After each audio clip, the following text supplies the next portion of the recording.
वक्त है गूंज का अर्पिता आर्या के साथ। एक चेहरा, एक आवाज और एक वादा। नमस्ते, अर्पिता आर्या हूं मैं और अब वक्त है गूंज का।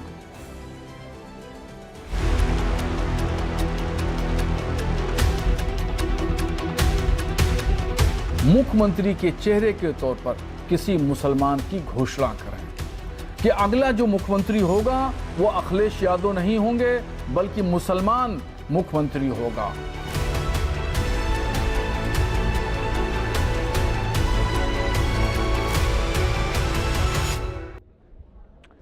अब तो मजहब कोई ऐसा भी चलाया जाए जिसमें इंसान को इंसान बनाया जाए।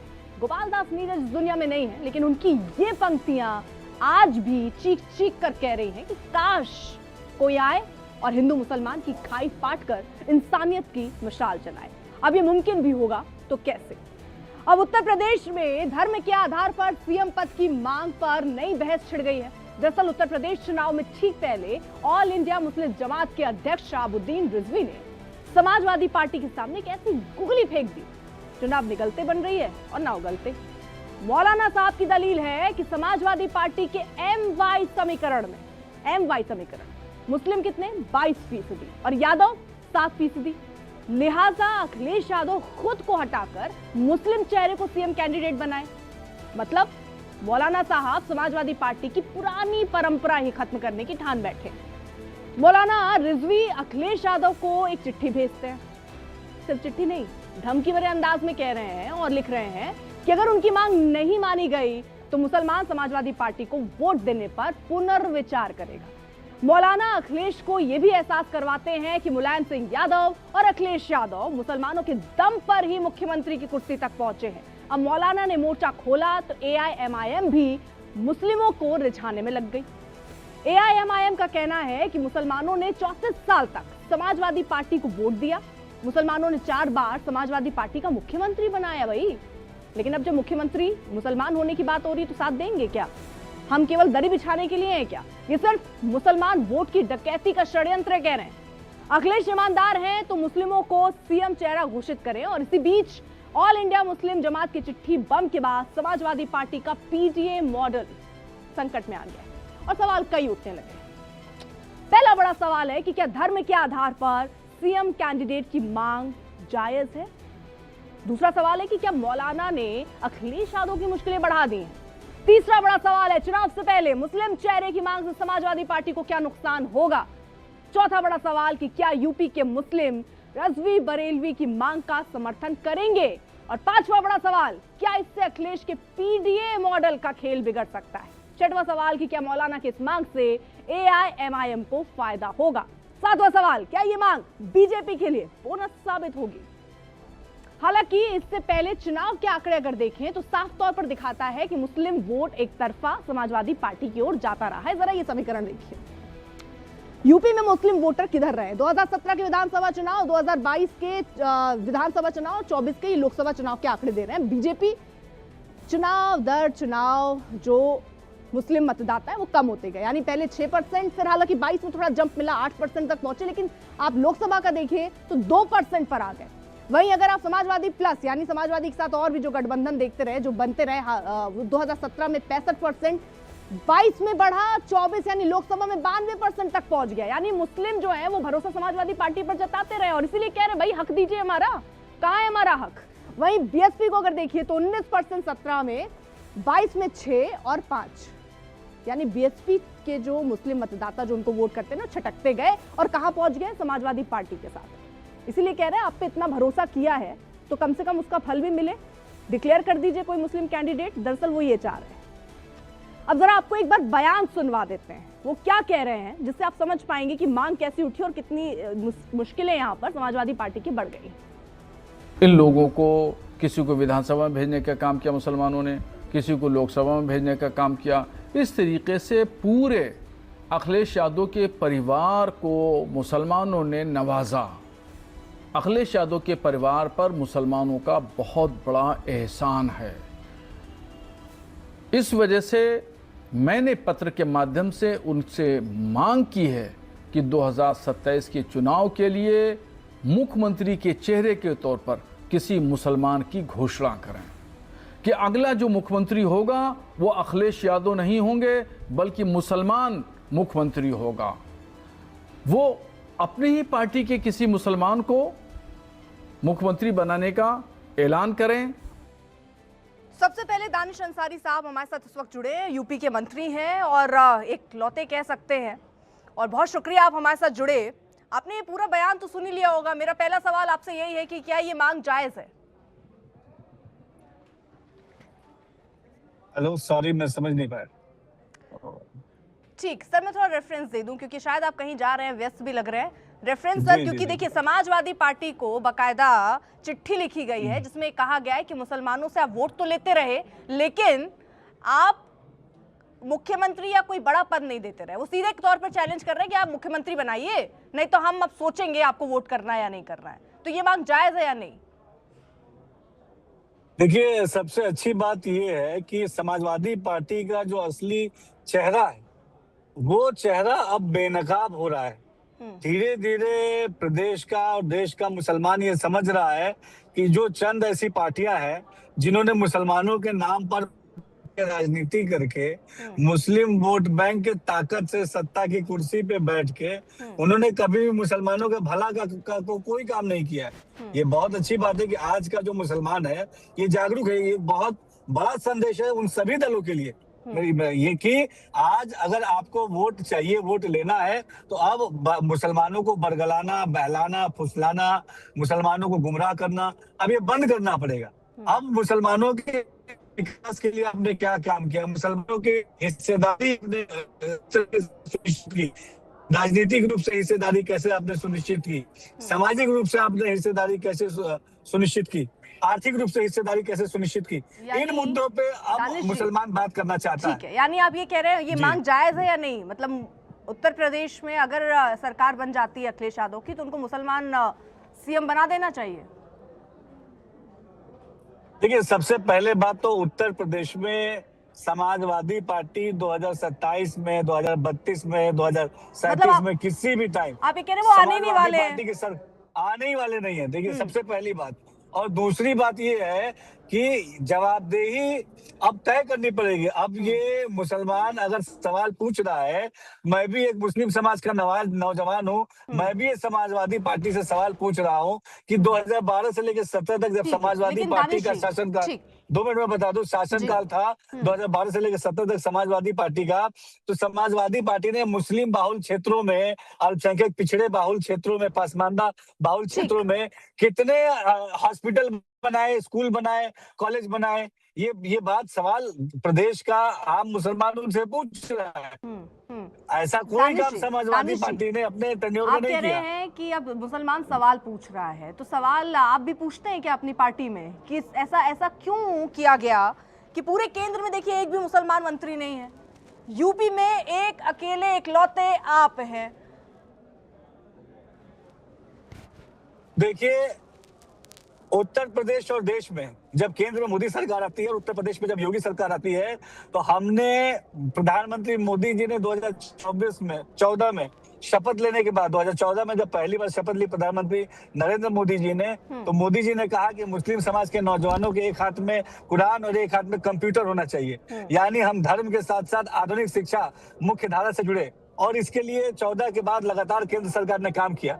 2017 में जब उत्तर प्रदेश में योगी सरकार आती है, तो हमने उत्तर प्रदेश के 75 जनपदों में जो अल्पसंख्यक बाहुल क्षेत्र है वहां पर इंफ्रास्ट्रक्चर डेवलपमेंट का काम किया। हमने एक बात बताइए, एक राजनेता के तौर पर जरा इस पे अगर समझिए, ठीक है आप विकास कर रहे हैं, आप सबके एक गांव का एग्जांपल में रामपुर में अगर वहां पर भी देखिए, वहां प्रधानमंत्री आवास योजना के तहत घर मिल जाते हैं, वोट मिलते हैं 0 बीजेपी को। उसके अलावा ऐसे कई उदाहरण हैं सर जहां पर बीजेपी बहुत अच्छा कर रही है, विकास कर रही है, लेकिन बावजूद इसके सच्चाई तो ये है यूपी में भी अगर आप देखें तो परसेंटेज कितना कम है सर, बीजेपी को मुसलमान वोट ही कितना कम कर रहे हैं अगर आप समाजवादी पार्टी से तुलना कीजिए तो। देखिए, मतलब वो विकास नहीं देख रहे हैं क्या? मुस्लिम समाज एक जज्बाती कौम है और इसके जज्बात के साथ हमेशा समाजवादी पार्टी जैसे दलों ने इनके जज्बात के साथ खिलवाड़ किया। ये बात मैं एडमिट करूंगा कि भाई मुसलमानों के वोट की ताकत से समाजवादी पार्टी सत्ता में आई। 2012 में जब सत्ता में आई तो उसमें बड़ा रोल मुसलमानों का, मुस्लिम समाज के वोटर्स का था, लेकिन उनके लिए काम नहीं किया गया। 2017 के बाद से आप देखिए लगातार मुस्लिम समाज के बीच में दानिश जी, तो जो यहाँ काम दो किया गया, मैं चीजें बता हैं रहा हूँ, ना। मैं दानिश जी, आपके यहाँ दो टॉपिक पे चीजें आ रहा हूँ आप ये कह जी। रहे हैं कि काम नहीं किया, ठीक है, वो अगर भाई समाजवादी पार्टी आपने तो काम किया, बावजूद इसके बीजेपी के साथ नहीं उतना मुसलमान जुड़ा। प्रधानमंत्री आवास योजना के तहत कितने घर मिले, कितनी ऐसी और योजनाएं हैं जिसका सीधा लाभ मुसलमानों को मिल रहा है, लेकिन विकास के नाम पर नहीं आ रहा है ना मुसलमान साहब। मैं आपको कुछ विधानसभाओं के उदाहरण देता हूँ।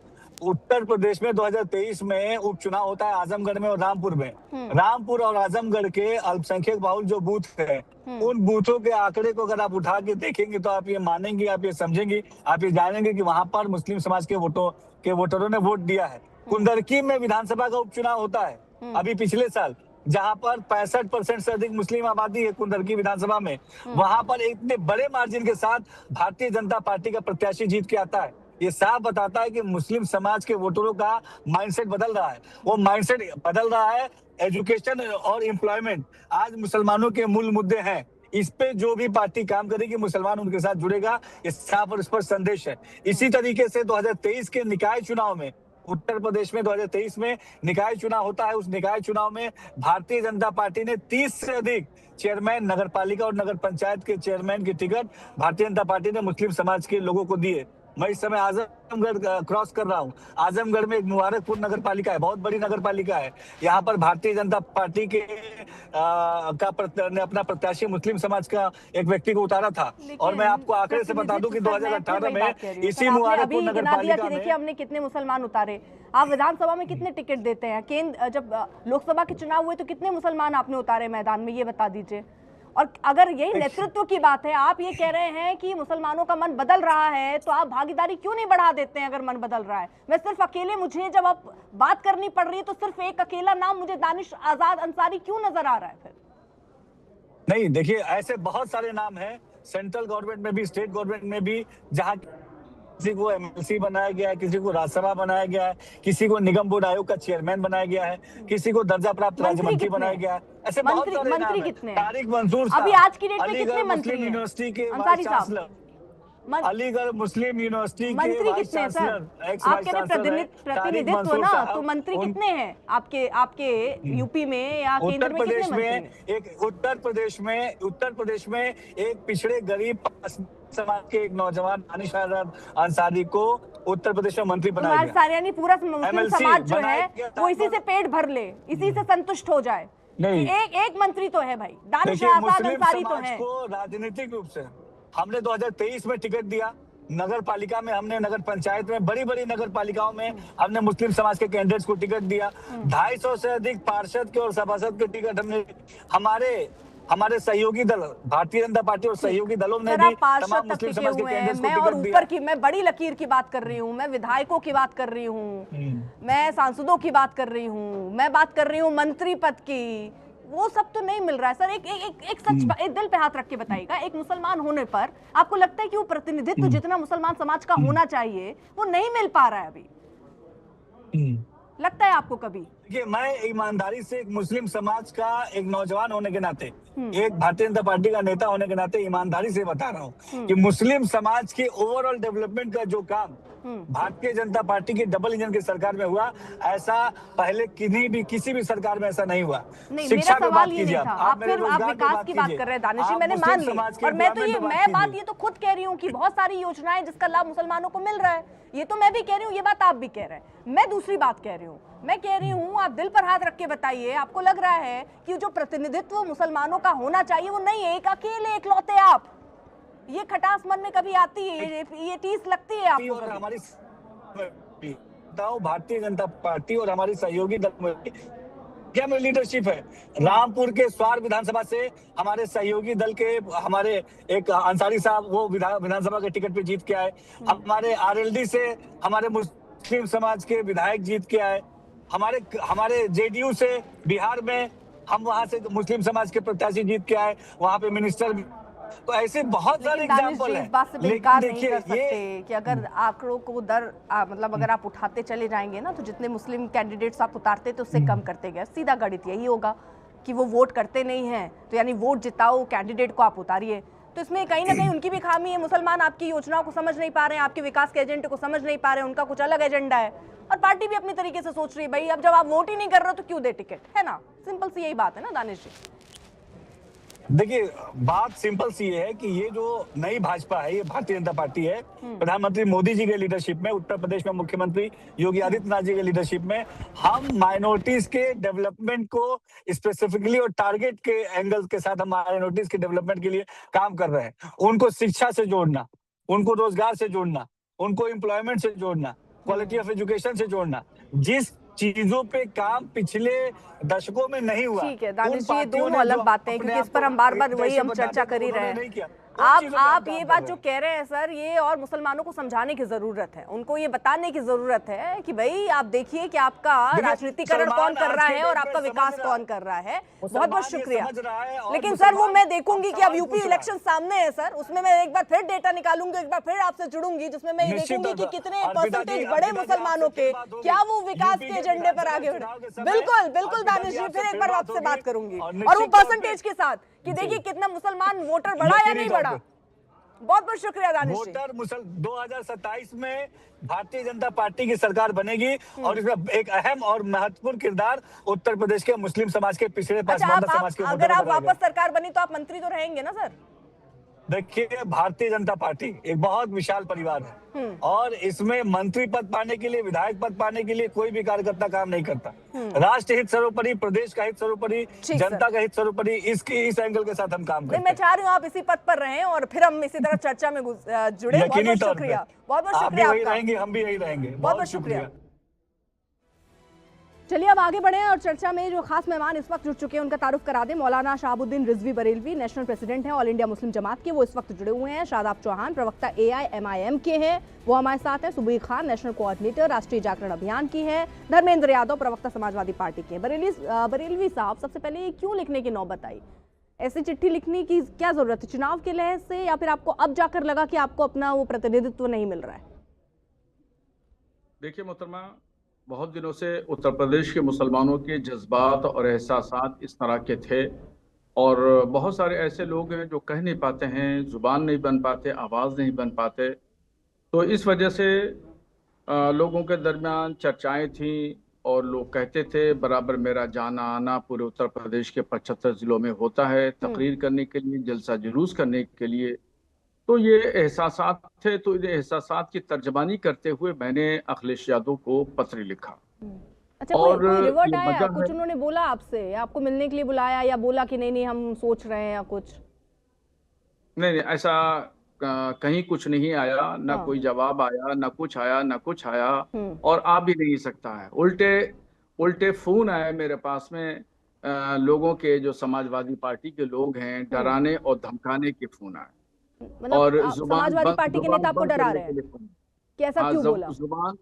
जुबान बंद करने के लिए फोन आए। और मैं आपको बताऊं सब लोगों की जानकारी के लिए कि इससे पहले भी मैंने कुछ बयानात दिए थे कि मुसलमानों की हिस्सेदारी के ताल्लुक से कि जितनी आबादी है उतनी आबादी के हिसाब से, पार्टनरशिप के हिसाब से हमें जो है वो टिकट दिए जाएं।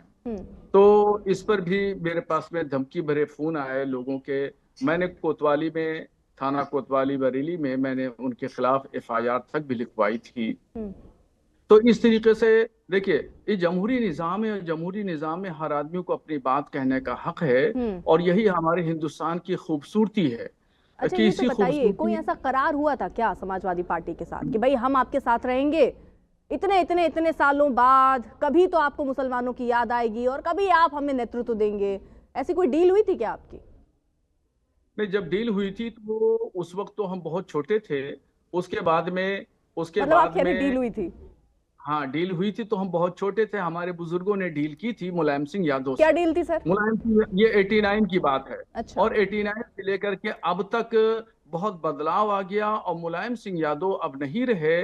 मुलायम सिंह यादव हमारे घर भी आते थे, हमारे ताल्लुकात भी थे, उनकी चिट्ठियां भी थी, वक्तन फ़ौक्तन उनको मशवरा देते थे तो वो जवाब भी देते थे। उनकी चिट्ठियां भी मेरे पास, मेरी फाइलों में हैं और कभी मौका आएगा तो मैं निकाल करके दिखा भी दूंगा।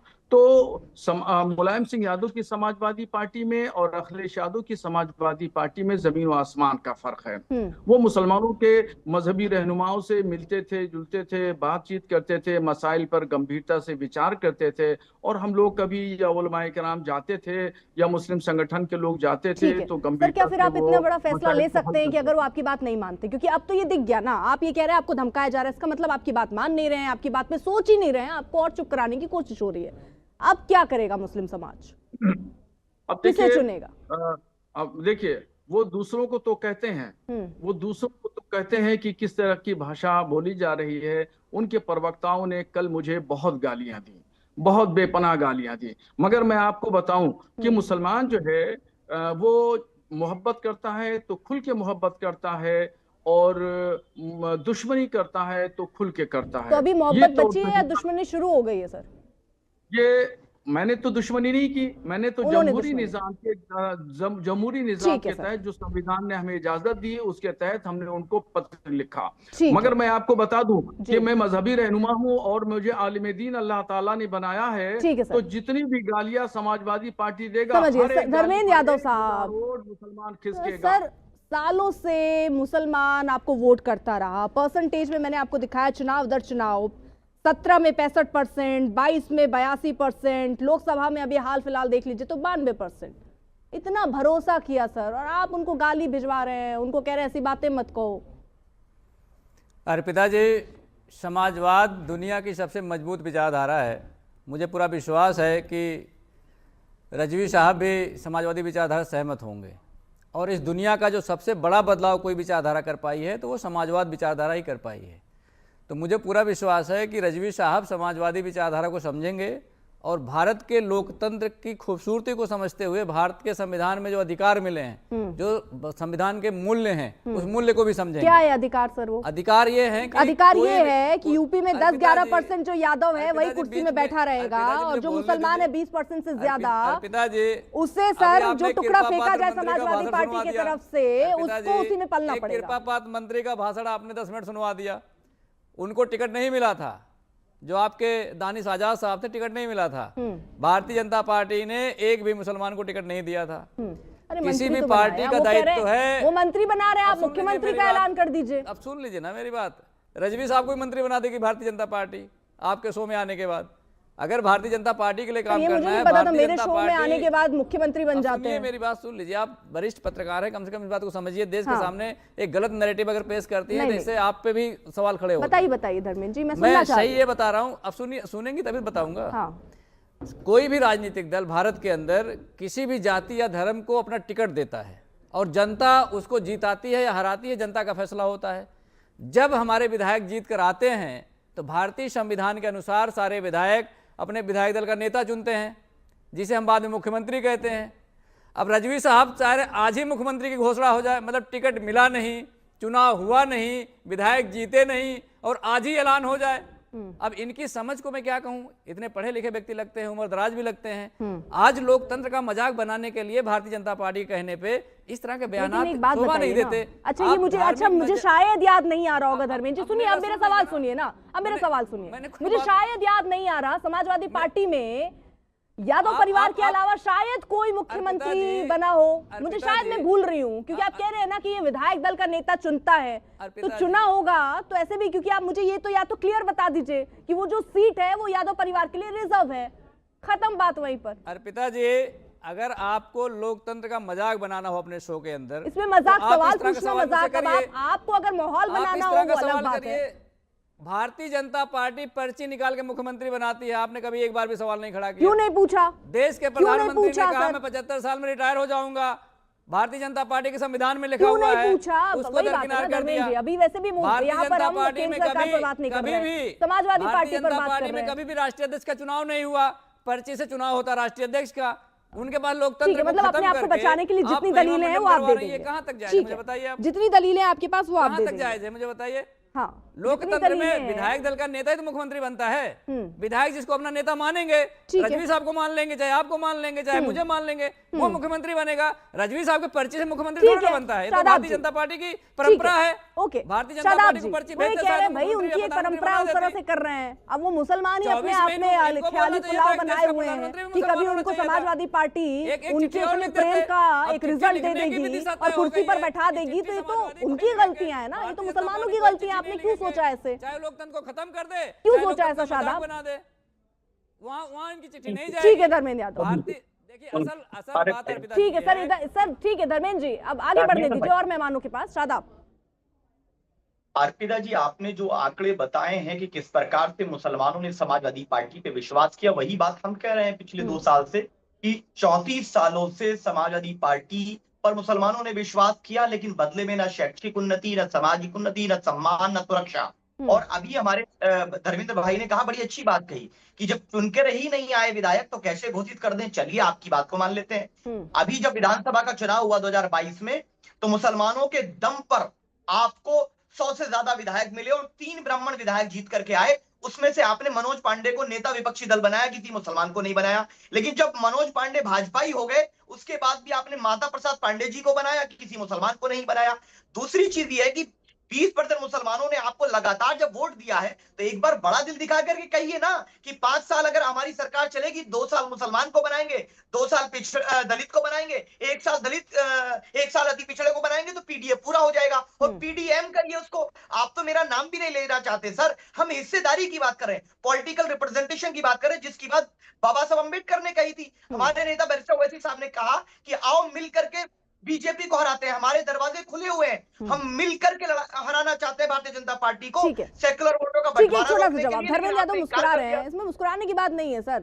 वो ये कह रहे हैं जब भी उनको हल्के में आका है, आप क्यों नहीं उनके साथ आ जाते हैं? मुसलमानों की बात कर रहे हैं, वो भी मुसलमानों की बात कर रहे हैं, जोड़ लीजिए अपने साथ, क्यों नहीं जोड़ते? अर्पिता जी, एआईएम के प्रवक्ता अगर भारतीय जनता पार्टी से पूछते, आपने पूछा, जो मंत्री साहब बैठे दानिश आजाद साहब, उनसे आपने 5 बार पूछा कम से कम कि भारतीय जनता पार्टी ने उत्तर प्रदेश में विधानसभा के कितने टिकट दिए मुसलमानों को।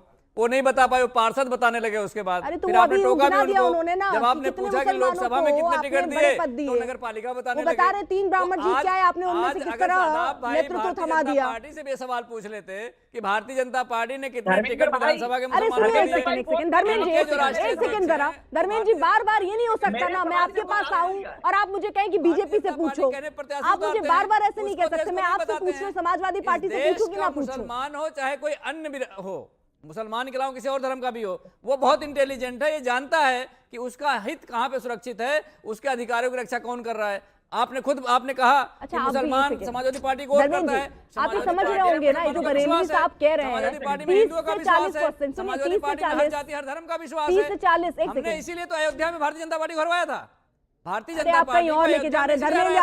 धर्मेंद्र यादव, हर मजहब के लोग विश्वास करते हैं, हमारी बात को मानते हैं, हमारे नेता की क्रेडिबिलिटी है पूरे देश और दुनिया के अंदर, और उसको जनता उसका एक सेकंड मैं दोनों को जरा रोक रही हूँ। एक सेकंड धर्मेंद्र, आप सवाल तो सुनेंगे ना, या गोलमोल जवाब देना है वो भी बता दीजिए, तो मैं उसी तरीके से फिर बात करूं।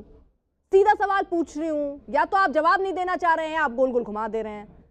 उन्होंने कहा, एक सेकंड, उनके सवाल जो जिस पे मैं आपका जवाब चाह रही थी, उन्होंने कहा ब्राह्मणों को आप नेतृत्व दे देते, मुसलमानों को क्यों नहीं दिया? इस पर जवाब दीजिए। बीजेपी ने क्या किया उस पर मैं बात नहीं कर रही हूँ, आप समाजवादी पार्टी का नेतृत्व कर रहे हैं ना, और मैं समाजवादी पार्टी के प्रवक्ता से जानना चाहती हूँ। अर्पिता जी, रिप्रेजेंटेशन का मतलब क्या होता है मुझे बता दीजिए आप।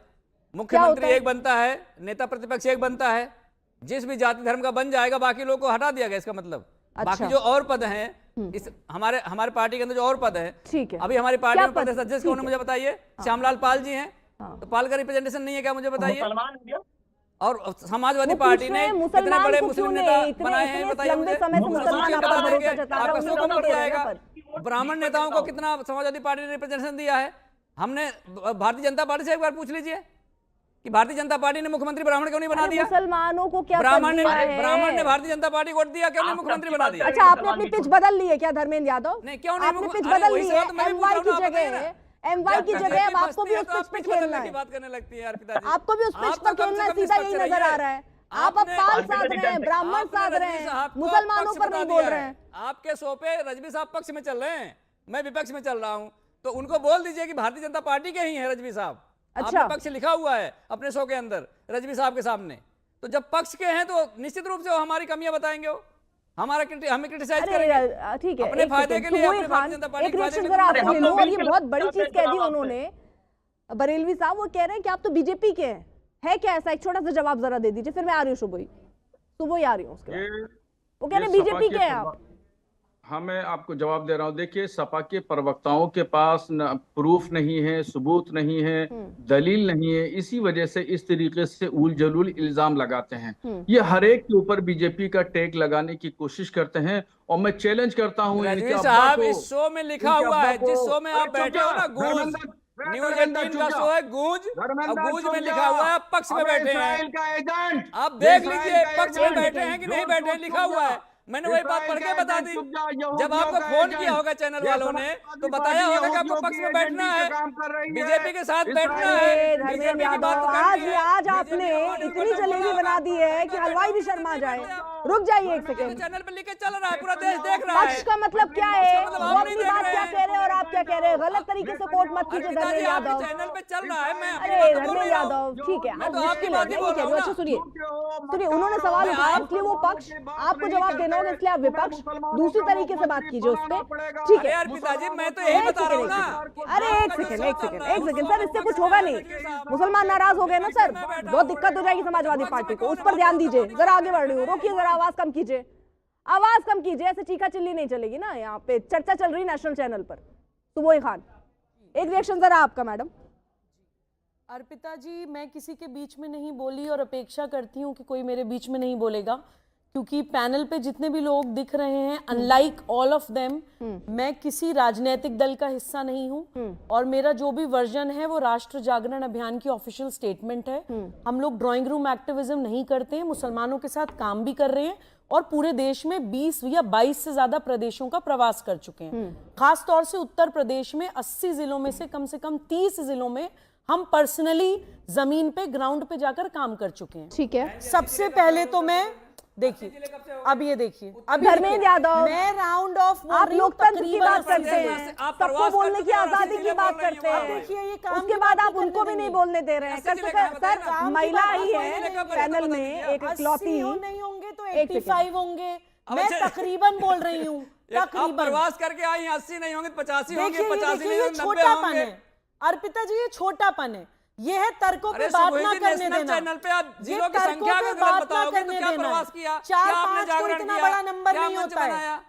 अरे जिला है भाई, ऐसे बात नहीं कर सकती। ठीक है, नहीं जिला है वो, सुबह जी जिला है, ऐसे बात नहीं कर सकती। ठीक है धर्मेंद्र यादव, ठीक है, आपको पॉइंट ले लिया उन्होंने, ले लिया, शब्दों पर मत जाइए, ठीक है। इनका डर बोल रही है, ठीक है धर्मेंद्र यादव, इनकी बौखलाहट, इनका डर दिखा रही है कि इनको पता है कि जहां पर मैं मुंह खोलूंगी ये लोग एक्सपोज हो जाएंगे। 75 का 80 बताओगे, 80 का 85 बताओगे, ये एक्सपोज हो रहे हैं, यही आपका ज्ञान है। क्या कर सकते हैं? मैं ऐसे बात नहीं कर सकती, मैं ऐसे बात नहीं कर सकती। मैं इन लोगों अच्छा, की ठीक तरह है, खिड़कियों में बैठ के काम नहीं करती हूँ, ना मैं किसी नेता की धर्मेंद्र यादव प्लीज चर्चा मत खराब कीजिए, आवाज कम रखिए। ठीक है सर, आपकी बात सुन ली उन्होंने। सुबह मुझे रियल जिले बताइए ना, फिर रियल जिले बताइए, रियल काम करती हैं।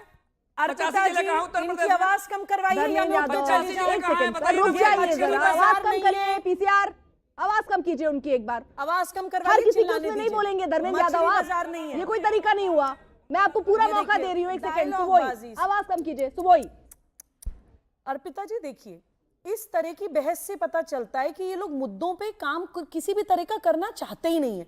मैं तो बहुत खुश हूं कि ये मौलाना साहब, भले इनकी नियत चाहे कुछ भी हो, लेकिन मैं बहुत खुश हूं कि इन्होंने एटलीस्ट ये मांग रखी, क्योंकि जो मुसलमान अंधाधुंध समाजवादी पार्टी को वोट करता है, कम से कम उसको पता चले कि समाजवादी पार्टी की जो नियत है वो मुसलमान को मुख्यमंत्री या सांसद या विधायक बना के नहीं है, गुंडे, बदमाश, माफिया, गैंगस्टर, भूमाफिया बनाने की है।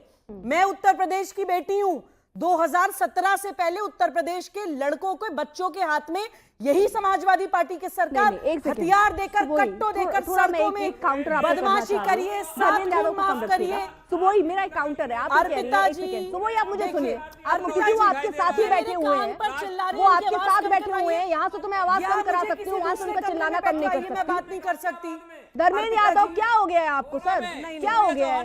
ये क्या तरीका हुआ? चिल्लाने दीजिए, मेरा सवाल सुनिए, चिल्लाने दीजिए, सुबोई लेकिन मेरा आप मुझे सवाल। बाद में समय ठीक देंगे। है, मैं सुबोई, किसी के बीच में नहीं बोली। ठीक है, मेरा काउंटर सुन मैं लीजिए। शराफत मैं ये से जानना बात चाह रही इसलिए हूँ, सुनती आपने हूँ सुबोई क्योंकि सुनिए, मेरे सुनिए, पास तर्क ठीक होते है, हैं। ठीक है, सुबोई सुनिए ना। आप ये कह रही हैं, आपने कहा कि आपने भ्रमण किया, आपने देखा कि मुसलमान अब देख रहा है कि कौन उनका प्रतिनिधित्व कर रहा है, कौन उनके लिए काम कर रहा है। आप ये कह रही हैं, यानी अब मुसलमान समाज जागरूक हो गया, ये समझ रहा है कि जो हमारा विकास कर रहा है हम उसको चुने, ये कह रही हैं आप?